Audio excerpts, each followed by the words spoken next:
പ്രിയമുള്ളവരെ, മാന്നാർ ഗ്രാമപഞ്ചായത്തിലെ 14-ാം വാർഡിലെ കിഴക്കേക്കാട്ടി കോളനിയിലെ മോഹനചേട്ടന്റെ മകൻ സന്തോഷ്, ഏകദേശം 40 വയസ്സുള്ള 2 മക്കളുടെ പിതാവ് കൂടിയായ സന്തോഷ് 1.5 വർഷക്കാലമായിട്ട് തന്റെ 2 വൃക്കകളും തകരാറിലായി ചികിത്സയിലായി.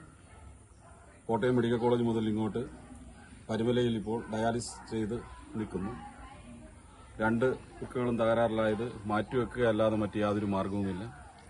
അദ്ദേഹത്തിന്റെ ഭാര്യയിൽ നിന്നും വൃക്ക സ്വീകരിക്കുവാൻ പറ്റുന്ന രൂപത്തിലേക്ക് എത്തിയിരിക്കുന്നു.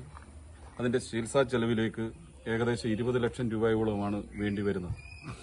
ഇത് കണ്ടെത്തുന്നതിന് നിർധന കുടുംബമായിട്ടുള്ള ആ കുടുംബത്തിന് കഴിയാതെ വരികയും വാർഡ് മെമ്പറും ഗ്രാമപഞ്ചായത്ത് പ്രസിഡന്റ് കൂടിയായിട്ടുള്ള ശ്രീമതി ടി വി രത്നകുമാരിയെയും പ്രദേശത്തെ സാമൂഹിക രാഷ്ട്രീയ രംഗത്ത് നിൽക്കുന്നവരെയുമൊക്കെ തന്നെ അവർ സമീപിക്കുകയും പഞ്ചായത്ത് പ്രസിഡന്റ് നേതൃത്വത്തിൽ പഞ്ചായത്തിൽ അതിനാവശ്യമായിട്ടുള്ള ഒരു ജനകീയ സമിതി രൂപീകരിച്ച് അതിന്റെ പ്രവർത്തനങ്ങൾ ആരംഭിച്ചിരിക്കുകയാണ്.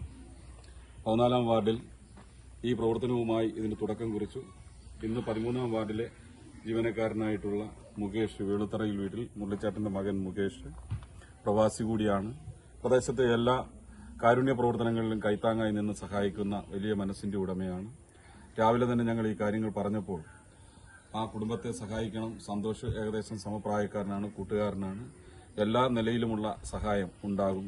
ഇങ്ങനെയുള്ള കാര്യങ്ങളാണ് നാം ചെയ്യേണ്ടത് എന്നുള്ള അഭിപ്രായം പറയുകയും ആദ്യഘട്ടമെന്നുള്ള നിലയിൽ ഇതിന്റെ തുടക്കത്തിന്റെ കൈനീട്ടമായി 25,000 രൂപ സാമ്പത്തികമായ സംഭാവന നൽകിയിരിക്കുകയാണ്.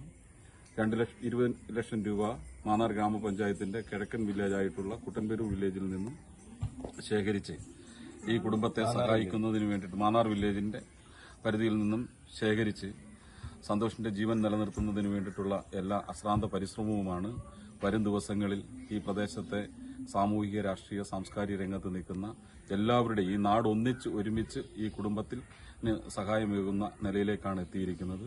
വാർഡ് തലങ്ങളിലുള്ള ഇത്തരം യോഗങ്ങളെല്ലാം തന്നെ സംഘടിപ്പിച്ച് എല്ലാ ഭവനങ്ങളിലേക്കും പോയി അവരുടെ ശേഷിക്കനുസരിച്ച് ഒരു ദിവസത്തെ വേതനമെങ്കിലും ഒരു കുടുംബത്തിൽ നിന്നും കിട്ടിയെങ്കിൽ മാത്രമേ നമുക്ക് ഇത്രയും വലിയ ഒരു ഉത്തരവാദിത്തം നിർവഹിച്ചു പോകാൻ കഴിയത്തുള്ളൂ.